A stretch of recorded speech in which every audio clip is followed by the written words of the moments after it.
بسم الله الرحمن الرحيم. الحمد لله رب العالمين، والصلاة والسلام على رسول الأمين سيدنا محمد وآله وصحبه أجمعين.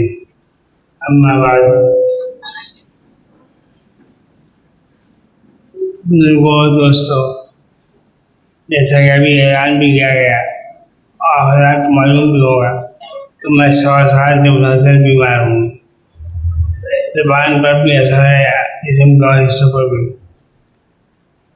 اس لیے بولنا مشکل ہو رہا ہے. ہمارے عزیز نے کیونکہ اعلان کر دیا، حالانکہ میں معذرت کی چند باتیں کہنے کا جی چاہ رہا ہے. میں کل بھی بیٹھا تھا ابتدائی درس میں، آج بھی صبح سے بیٹھا ہوا ہوں. میں نے محسوس کیا کہ کل سے اب تک جو گفتگو ہوئی ہیں وہ انشاءاللہ بہت نافع ہوں گے، خاص طور پر فقہ کے طلباء کے لیے، اور فقہ میں ترقی کرنے والوں کے لیے، اور فقہ کو سمجھنے والوں کے لیے، کیونکہ مجھے بھی اللہ نے کچھ توفیق دی ہے اس موضوع پر لکھنے کی، پڑھنے کی. اس لیے میں سمجھتا ہوں یہ سب چیزیں اس وقت پیش کی گئی ہیں نہایت مفید ہیں.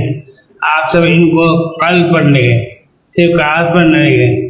کاغذ پر لکھا ہوا مٹ جاتا ہے، کاغذ پر لکھا ہوا نہیں مٹتا. اور ان کو پڑھنے کی کوشش کریں.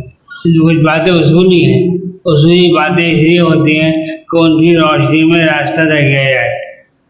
تو جو باتیں اصولی انداز کی ہیں ان کو اصول سمجھ کر ان کی روشنی میں راستہ طے کرنے کی کوشش کریں، اور جو باتیں فروع کے انداز کی ان کو محفوظ رکھیں. بس میں ذرا بولنا نہیں چاہتا ہے، بولنے کی طاقت ہے.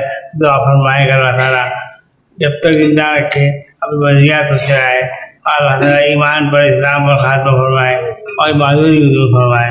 وآخر دعوانا الحمدللہ رب العالمین.